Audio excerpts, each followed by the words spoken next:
Lihat Pak, Ismail, kalimatnya ya abati, menunjukkan bahwa hubungan Ismail dengan Ibrahim itu begitu dekat hubungan emosionalnya, dan dia bangga serta cintanya, kagumnya kepada seorang Ibrahim. Kenapa? Hajar selalu mengatakan Ibrahim itu nabi, punya tugas besar, ya, punya perjuangan dakwah, sehingga membuat terkesan Ismail. Apa kata dia? Ya abatif al-matu'mar satajiduni insyaallahu minas sabirin. Ayahku, kalau itu memang perintah Allah, jangan ragu, lakukanlah, insyaallah aku akan menjadi orang-orang yang sabar. Pertemanan berarti itu, ya. Kalau udah usia remaja, nggak tahu Bapak Ibu ini udah punya usia, anak-anaknya udah remaja belum? Kayaknya masih keluarga muda ya. Kalau saya kebetulan paling besar udah kuliah kelas semester 3, semester 4, yang kedua SMA.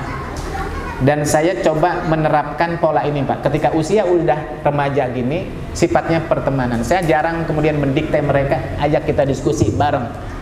Ya, saya punya anak, ini tiga-tiganya, karena melihat hobi bapaknya suka touring, anaknya minta touring, kita bareng touring bersama Bapak. Di bulan Desember anak saya sudah nagih, minta apa? Minta naik gunung.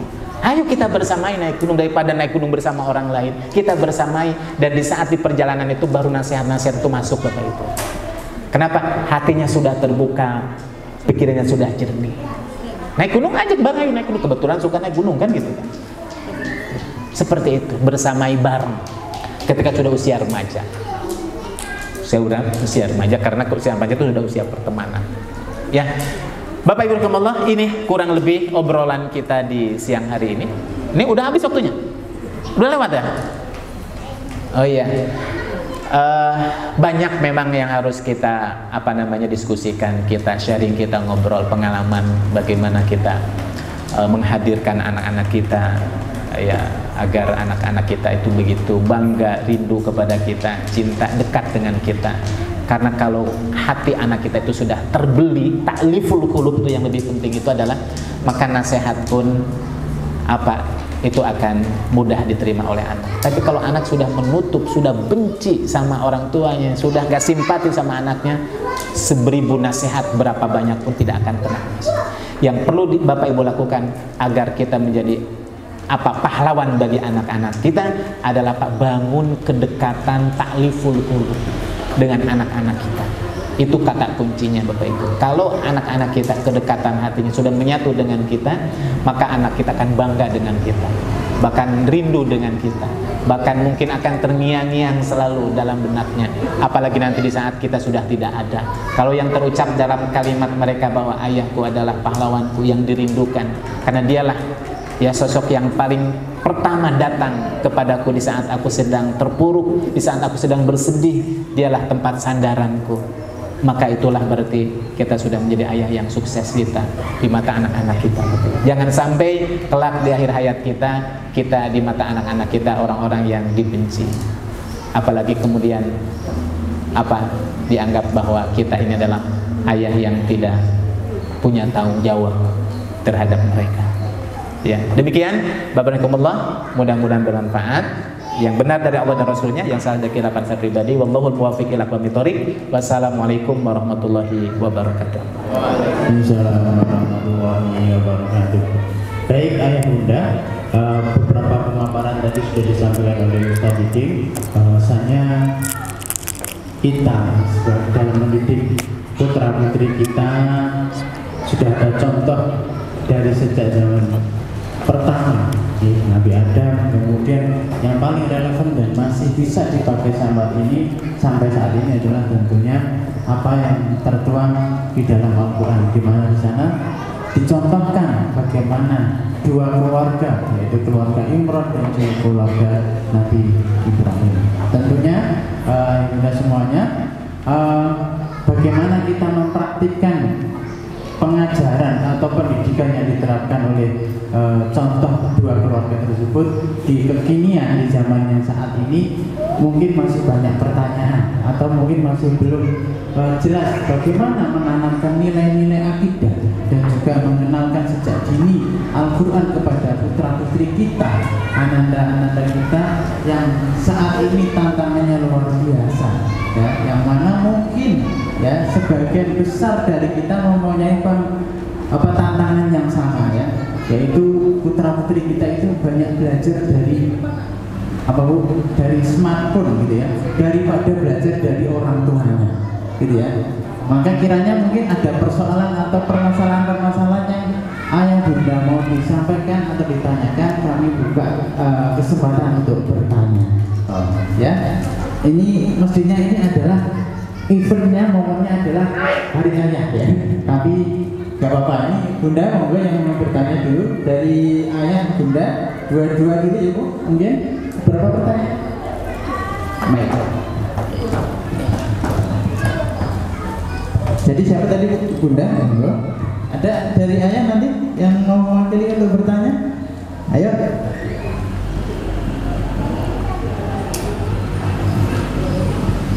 Ya, silakan. Langsung.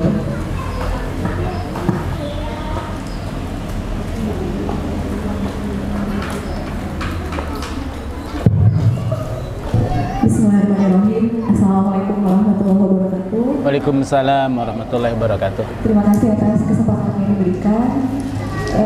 Jazakallah khairan katsir Ustadz Didi atas pemaparannya untuk kami para ayah dan bunda. Pertanyaan saya Ustadz, dua boleh ya Ustadz? Yang pertama Ustadz, mendengar tadi pemaparan tentang role model kita ya dari keluarga Ibrahim dan keluarga Imran yang Masya Allah menjadi contoh kesuksesan bagi seorang ayah ya dalam memimpin keluarga selaku suami dan juga orang tua bagi anak-anaknya. Pertanyaan saya Ustaz yang pertama, jika dari sosok kedua orang tua, entah itu ayah atau bunda, memiliki bisa dikatakan semacam luka pengasuhan gitu dari orang tua masing-masing gitu di masa kecilnya, dan ketika Allah mengizinkan mereka untuk memiliki anak putra dan putri, tapi di sisi lain mereka masih memiliki sebuah luka dalam dirinya yang tanpa disadari kadang mereka melakukan hal yang sama gitu kepada anak-anaknya. Apakah Ustaz ada masukan gitu untuk sepasang suami istri ini? Karena banyak sekali ada ibu-ibu yang suka cerita gitu kan, suaminya seperti ini atau keluarga seperti ini gitu, dan ini seperti banyak sekali kasus yang demikian Ustaz. Luka pengasuhan yang belum selesai tapi kemudian dilakukan hal yang serupa gitu pada anaknya. Yang kedua Ustaz, seandainya tadi di masa antara 0 sampai 7 tahun sang ayah yang sibuk ini kehilangan momen emas itu Ustaz, tapi qadarullah sudah muncul kesadaran untuk memperbaiki komunikasi, bonding dengan anak-anaknya.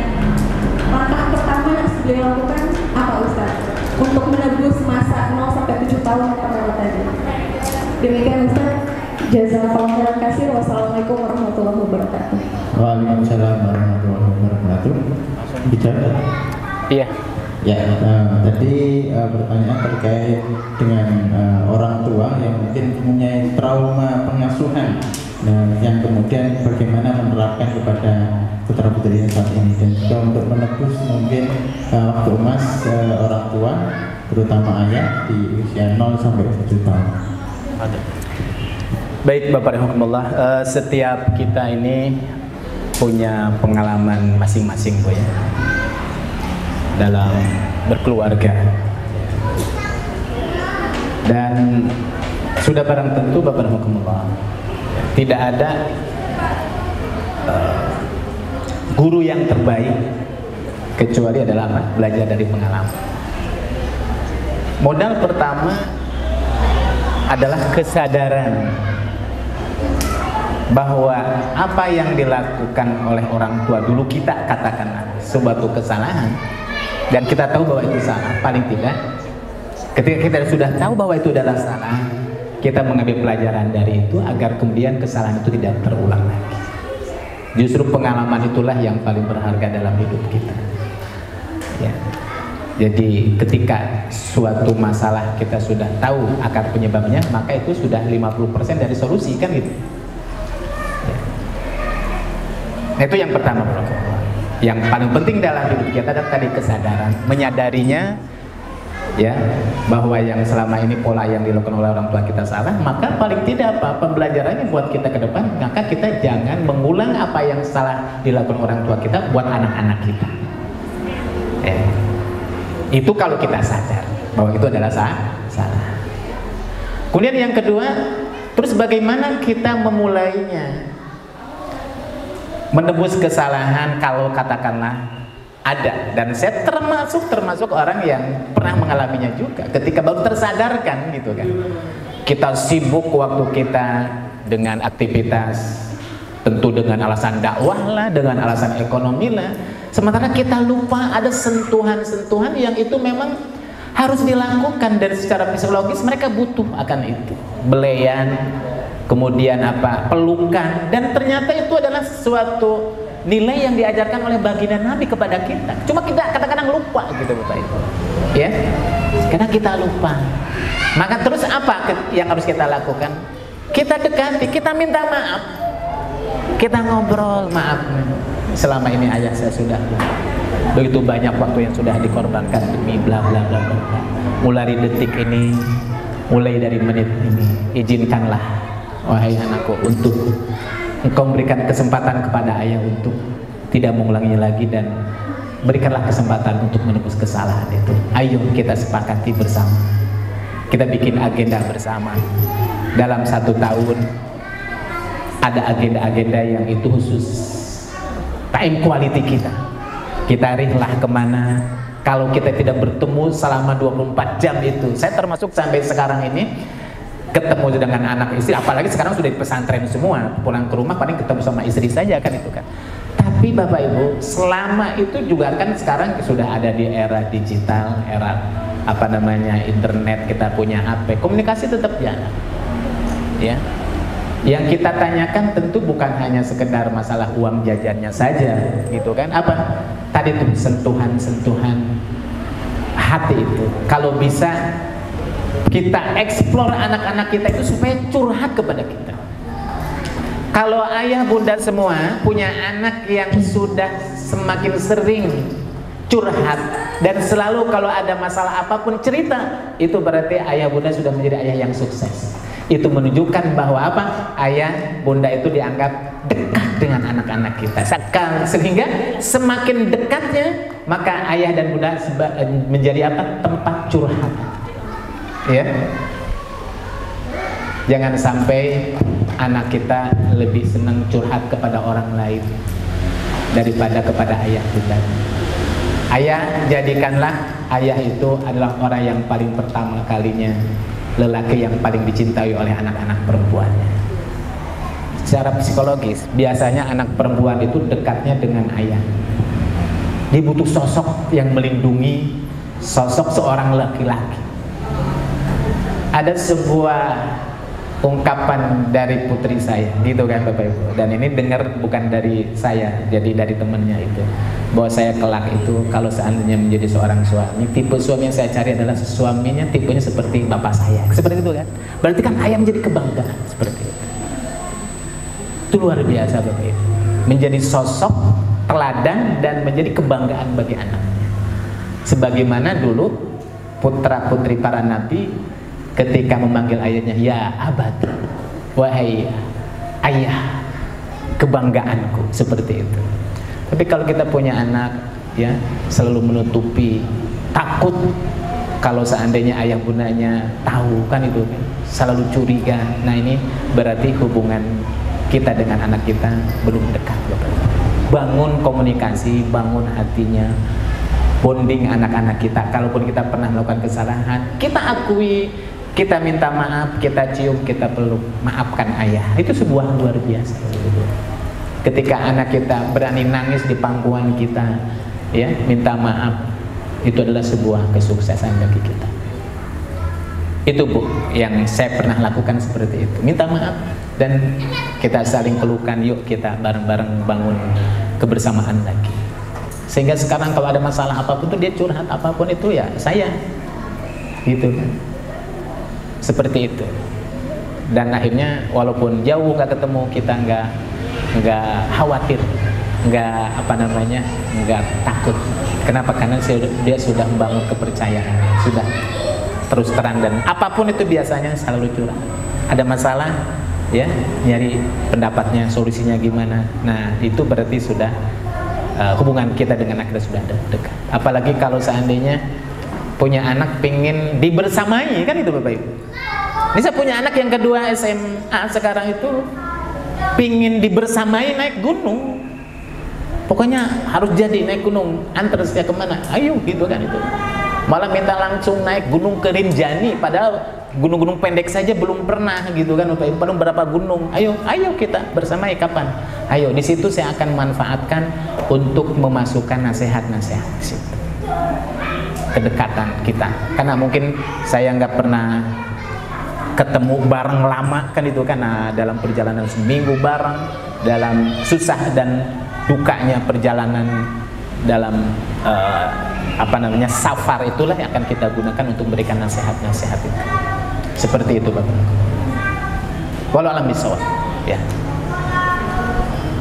Ya, jadi pertama tadi yang disampaikan adalah kesadaran kita, pemahaman kita terkait apa yang sedang terjadi dengan kita dan apa efeknya, dan kemudian adalah mungkin perlunya mempersering family time gitu ya dengan putra putri kita untuk mengganti mungkin yang terlewat yang sebelumnya. Ya, ayah bunda ada lagi mungkin ayah. Nah, alhamdulillah dibantu banget ya.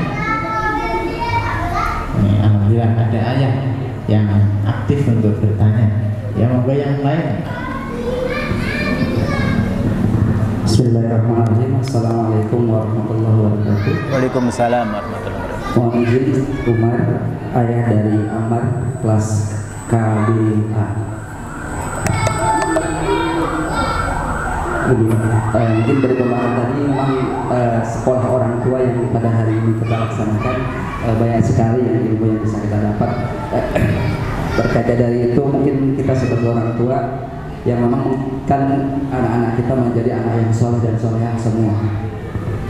Namun dalam kenyataannya ya mungkin ada banyak hal yang terjadi, baik itu anak yang belum lulus atau yang sudah lulus, ada aja gitu ya. Karena itu adalah qadar Allah yang terjadi. Kepengen orang tua tentunya menjadi anak yang memang on the track lah ya, sesuai dengan keinginan Allah dan Rasulnya. Bahkan orang tua kita di berat kita masuk surganya Allah Subhanahu Wa Taala. Ustaz, dalam Al-Quran juga peran seorang ayah lebih dominan ketika seorang ibu, yang kalau nggak salah sekitar 7 atau bukan, ya bunaya, itulah seperti peran seorang ayah. Tentunya dalam parenting itu adalah hal yang penting adalah komunikasi. Itu yang jadi yang paling terpenting. Namun dengan kondisi yang pada saat ini mungkin orang tua yang sibuk banget, ada yang mungkin kerjanya di laut, atau bahkan dengan kondisi ekonomi yang sekarang ini orang tua harus banting tulang untuk siang dan malam untuk mencari rezeki, untuk menafkahi, itu terkadang menjadi benturan tersendiri. Jadi bagaimana untuk membangun komunikasi itu ya? Satu sisi kita harus memenuhi kebutuhan rumah tangga, satu sisi kita harus full backup anak-anak kita. Apalagi teknologi sekarang, bahkan kita bisa lihat sendiri anak-anak dalam pengajian ini pun banyak yang main HP ketika dia, bahkan mendingan main-main sama teman, tapi banyak yang main HP. Entah itu yang dilihat atau apa, itu juga peran orang tua juga untuk mengingatkan. Seperti itu. Komunikasi itulah yang paling terpenting. Mohon solusinya untuk yang tadi saya sampaikan itu. Kemudian yang kedua, sebagai parenting juga, bagaimana pembagian peran ayah dan ibu ketika dua-duanya bekerja. Itu juga salah satu harus kita pecahkan. Terkadang ya ada aja lah oh anak apa yang suaminya capek gitu kan, nggak mau ngurusin atau nggak mau ngebantu istrinya di rumah, istrinya pun kadang-kadang wah ya adalah kalau punya masalah rumah tangga seperti itu. Mohon solusinya. Jazakumullah khair. Afwan minkum. Assalamualaikum warahmatullahi wabarakatuh. Waalaikumsalam warahmatullahi wabarakatuh. Mungkin langsung saja ditanggapi kita. Ulangi pertanyaan. Pertanyaannya tadi adalah membangun komunikasi efektif dengan ananda kita, karena mungkin terkait kesibukan atau tanggung jawab yang luar biasa, mulai dari dakwah dan juga untuk mencari maisha. Itu bagaimana membangun komunikasi yang efektif dengan ananda. Yang kedua adalah membagi peran tanggung jawab pendidikan kepada putra putri kita bagi kedua orang tua yang mungkin sama-sama sibuk gitu. Itu sangat. Ya, baik Bapak rahimakumullah. Bagaimana kita membangun komunikasi antara kita dengan anak-anak kita di tengah-tengah kesibukan kita ya. Ya, ini bukan masalah Bapak Ibu saja, saya rasa ini masalah kita semua. Jadi betul tadi bahwa kata kuncinya itu adalah dalam membangun komunikasi. Kita mungkin dalam waktu seminggu ini kan tidak mungkin kita juga full bersama bisa dengan anak istri berkumpul, kan itu ya.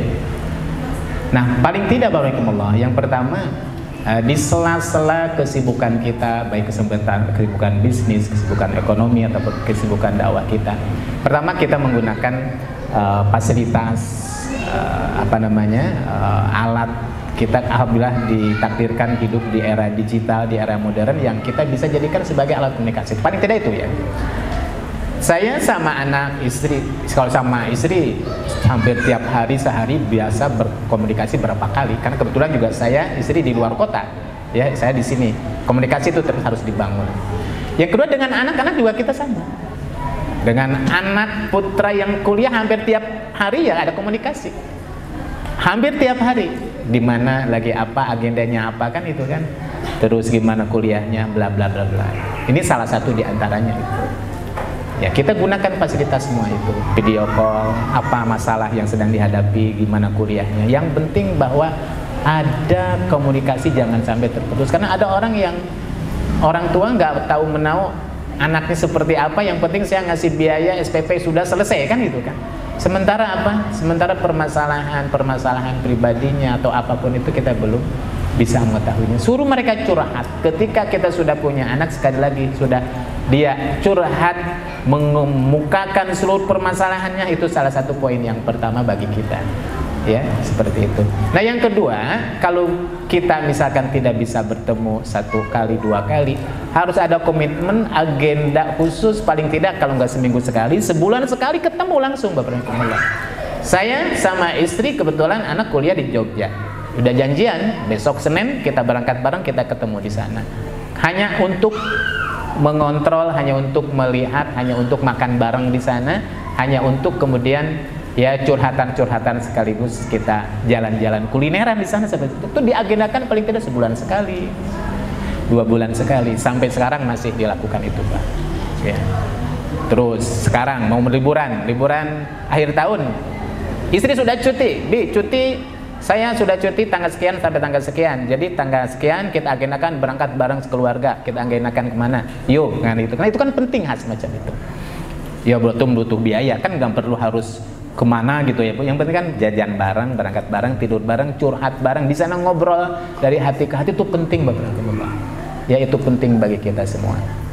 Nah, cuma permasalahannya adalah kemudian bagaimana kedua-duanya sibuk, ayahnya sibuk, ibunya sibuk gitu kan, lelah, datang ke rumah, gak sempat ngurusi anak main kemana kan gitu ya, gitu kan seperti itu. Nah, yang dibutuhkan kan komitmen di sini Bapak. Bahwa ini tanggung jawab, tugas tanggung jawab berdua, ini bukan masalah dunia dan akhirat saja, tapi ini menyangkut masalah dunia dan akhirat. Perlu ada sebuah komitmen, perlu ada sebuah kesepakatan, ya, antara kita suami istri. Kalau nggak ada komitmen, nggak ada kesepakatan, ya berlalu begitu saja, maka ya nanti akan kita lihat nanti anak-anak kita seperti apa. Harus ada komitmen. Jadi kesadaran ini yang pertama kan kesadaran ini ya. Makanya ada pertemuan sekolah orang tua, parenting, agar kita sama-sama mengetahui betul tugas dan tanggung jawab kita bahwa kesolehan anak-anak kita itu adalah ada di antara tugas kedua orang tuanya. Kan kata Nabi, kullu mauludin yuladu alal fitrah fa abawahu, ya kan? Kedua orang tuanya, suami dan istri, ayah dan bundanya gitu. Nah, kalau seandainya kita sama-sama sadar kedua orang tua bahwa keselamatan kesolehan anak-anak kita itu ada di peran keduanya ini, dan ayahnya sebagai pemimpin gitu kan, kemudian istrinya sebagai partner, harus ada kesepakatan, ada bagi-bagi tugas, ya. Saya kadang-kadang, Bapak-Bapak, ketika misalkan ada acara-acara seperti ini, ada undangan, punya anak kan harus ditengok 1 bulan sekali. Ketika kita nggak bisa berdua, udah sekarang mungkin tugas kamu yang ke pondok gitu kan. Tapi sudah 3 bulan, 2 bulan ketika pondok, anak nanya, kok orang lain ketika ditengok ada ayahnya, ada ibunya, kok katanya selalu ditanyakan sama teman-temannya, kok mana bapaknya nggak ada, padahal masih ada bapak kan itu kan. Nah, akhirnya apa? Udah, nanti pekan kesekian, bulan kesekian saya harus datang, seperti itu. Jadi memang harus ada komitmen seperti itu, Pak. Jadi anak tuh senang, anak bangga, merasa terperhatikan oleh orang tua. Ya, termasuk apa Bapak Ibu? Acara semacam ini, bagi rapot, yang itu kan, acara haflah. Saya dulu punya orang tua, Bapak-Bapak, luar biasa. Saya bersyukur punya orang tua, punya seorang ayah. SD-nya nggak tamat, cuma kelas 2 SD, Bapak Ibu. Tapi saya belajar bagaimana membangun kedekatan antara ayah dengan anak itu. Sejak dari kecil, ayah saya itu ketika usia saya mulai dari 5 tahun, saya punya ayah kerjaannya gitu kan, kalau orang Sunda itu suka kredit gitu, Bapak Ibu, apa namanya? Kalau orang Jawa bilang kalau jualan perabot dapur ke rumah-rumah gitu kan, Saya ingat diajak naik sepeda bareng gitu kan, usia 5 tahun saya tahu bagaimana orang tua nyari duit seperti apa kan itu kan. Bahkan dibonceng oleh orang tua naik sepeda itu bukan hanya usia 5 tahun, sampai saya usia SMA, sampai usia kuliah. Saya ingat Bapak Ibu, kalau kuliah saya nengok ketemu dengan orang tua, ketika mau pergi lagi dibonceng sama ayah saya seperti itu. Jadi luar biasa, dan kita bangga seperti itu. Ketika usia SD, kalau orang tua saya itu mau beli kambing kurban, selalu dibawa, harus ikut. Jadi ikut dilibatkan. Jadi kedekatan kita itu luar biasa, Bapak Ibu. Hingga kemudian apa? Masuk pesantren diantarkan, dititipkan sama kiai.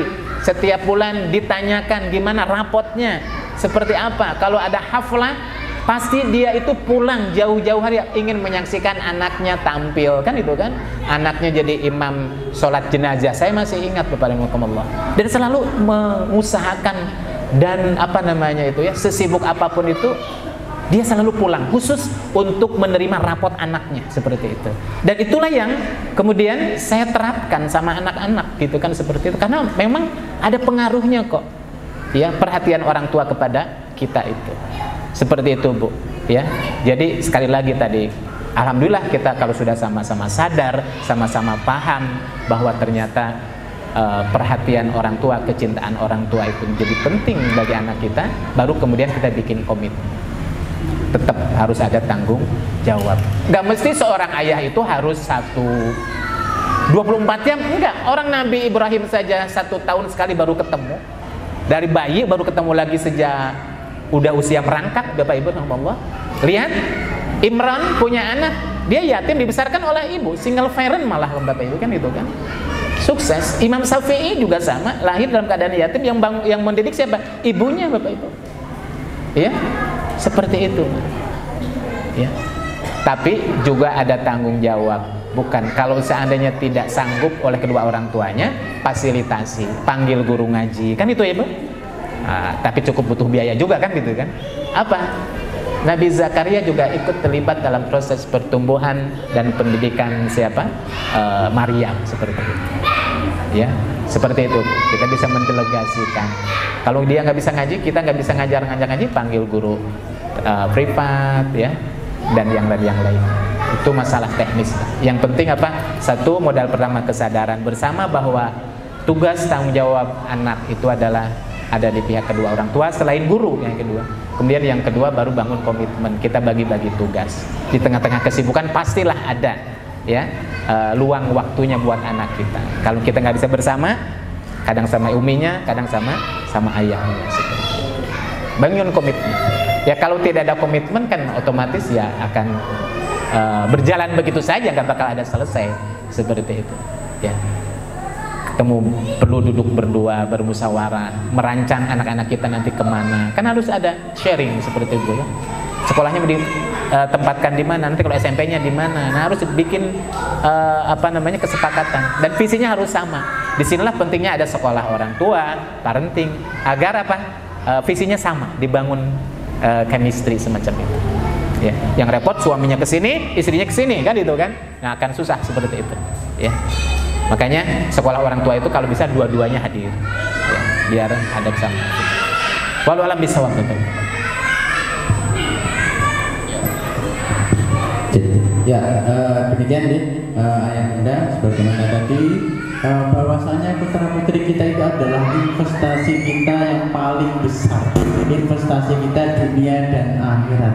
Kalau kita berdalih dengan aktivitas kegiatan dan kesibukan kita untuk mereka, untuk masa depan mereka, tetapi kita tidak bisa menghadirkan diri kita bersama mereka, tentunya investasi kita nanti akan sia-sia. Jadi tetap bagaimanapun rasa bersama dengan putra putri kita itu harus kita hadirkan ya, meskipun dengan momen-momen yang mungkin dinilai itu momen-momen yang remeh, momen-momen yang receh gitu ya. Bicaranya tidak hanya bicara tentang pendidikan anak, mungkin dengan omongan pembicaraan dari hati ke hati terkait masalah-masalah mereka yang dihadapi saat ini ya. Jadi selain kita harus komitmen dengan pendidikan atau apa yang kita harapkan dari putra-putri kita, tidak hanya materi yang kita berikan, tentunya kita juga harus ikut berperan andil dalam bagaimana mencetak putra-putri kita semuanya. Gitu. Ayah bunda, ada lagi yang mungkin mau ditanyakan? Masih ada waktu? Panitia sampai jam berapa? Sudah cukup ya. Masih ada satu, masih bisa kesempatan? Ya, satu lagi, monggo ayah untuk bertanya satu lagi ya.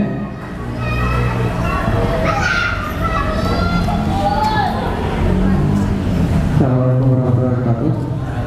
Mohon izin pertanyaan kan, tadi di fase 7 sampai 14 itu kan kedisiplinan ya.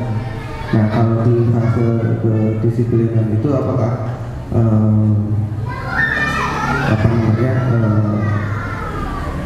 boleh di reward and punishment, kalau misalnya boleh itu batas reward and punishmentnya itu seperti apa ya? Mungkin itu kan nggak akan sepanjang 7 sampai 14, tapi mungkin di awal-awal aja ya. Karena ketika memang itu sudah terbentuk ya insya Allah kedepannya berjalan dengan sendirinya gitu. Gitu aja, terima kasih. Assalamualaikum warahmatullahi wabarakatuh. Terima kasih. Kalau kita untuk usia 7 sampai 14 tahun ya, reward dan punishment, bagaimana kira-kira batasannya idealnya seperti apa? Ya, baik Bapak Hakumullah. Kalimat dari Nabi wadribuhum wahum asyru sinin itu menunjukkan bahwa disitulah dalam Islam juga diperbolehkan ada namanya punishment ya, hukuman. Tapi tentu kalau para ulama pendidikan, parenting, yang dimaksud punishment di sana adalah yang bersifat mendidik, tidak bersifat fisik sebenarnya gitu kan. Walaupun kalau dulu orang-orang tua dulu gitu kan, bahkan kalau seandainya dalam kita baca dalam kitab Ta'lim Muta'alim itu bagaimana seorang guru mendidik anak didiknya itu ada sesuatu yang mungkin kalau kita ukur dengan perundang-undangan sekarang, ada perundang-undangan anti kekerasan terhadap anak kan itu kan, itu sudah menjadi sebuah tindakan pidana kan itu kan. Apalagi kalau seandainya misalkan bisa divisum sampai berdarah, sampai memar-memar gitu kan. Dan memang dalam Islam juga nggak boleh kan itu kan, semacam itu. Kalaupun dilakukan, kalau dalam kitab An-Manhajun Nabawi fi Tarbiyatul Aulad, itu adalah sifatnya lebih kepada hal-hal yang mendidik ya, mendidik. Kalaupun memukul adalah pukulan yang sifatnya juga tidak membuat anak didik kita cedera kan itu kan. Kalau dulu ingat saya itu dicubit saja kan itu kan, itu sudah biasa. Saya pernah punya guru dulu itu kelas 3 SD kita kan itu kalau kita melakukan kesalahan dicubit.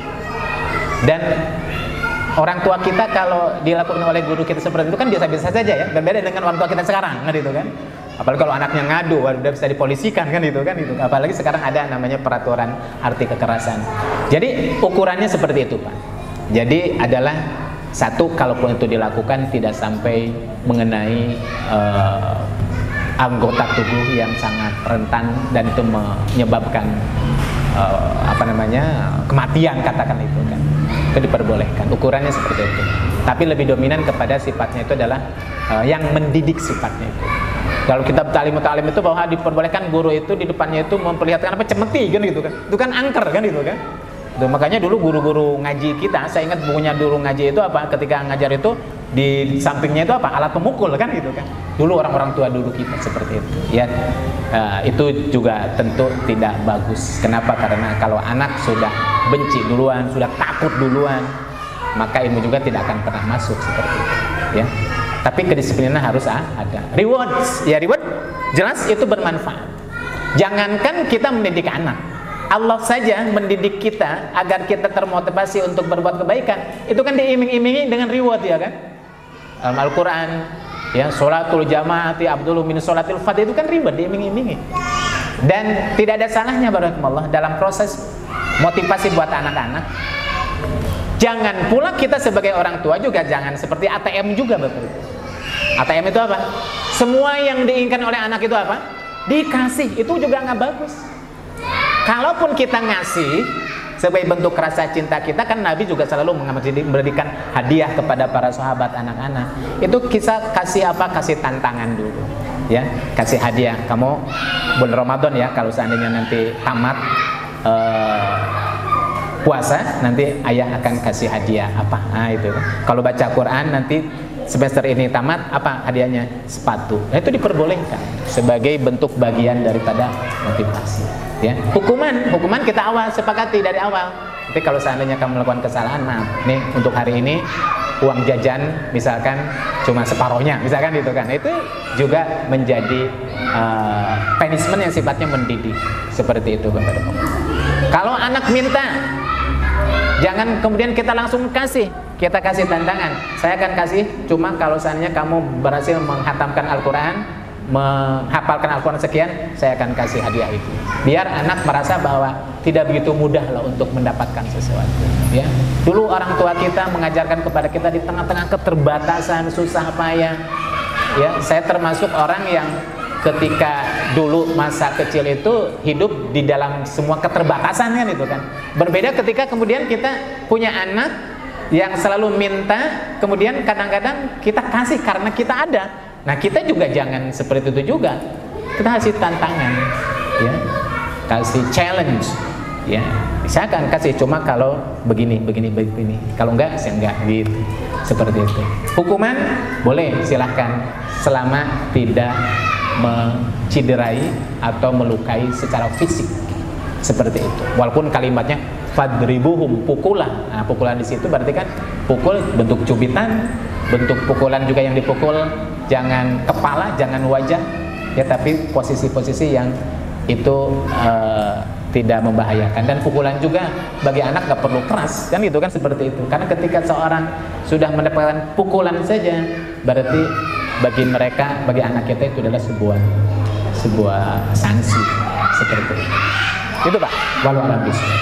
Jadi diperbolehkan dalam Islam adanya rewards dan punishment, itu diperbolehkan. Walau alam bismillah. Ya, baik Ayah Bunda, kiranya dari beberapa yang sudah disampaikan dicukupkan Ibu. Alhamdulillah kami sebagai moderator bila mana ada salah kata dalam mendampingi Ustaz Didik mohon dimaafkan. Kurang lebihnya maaf. Kita akhiri. Assalamualaikum warahmatullahi wabarakatuh. Waalaikumsalam warahmatullahi wabarakatuh.